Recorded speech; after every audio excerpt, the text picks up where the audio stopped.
灣仔港灣道海港中心有店鋪冒煙，近200人疏散。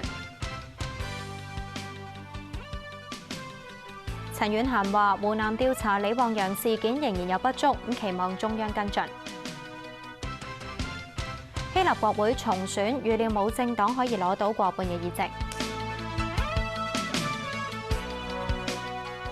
大家好，我係蔡雪瑩。天文台喺下晝4點20分發出1號戒備信號。喺下晝4點，位於海南島以東嘅海域嘅熱帶低氣壓集結喺香港嘅西南，大約係480公里。預料向東緩慢移動。預料喺今晚同香港會維持大約400幾公里嘅距離。今晚改掛3號強風信號嘅機會唔大。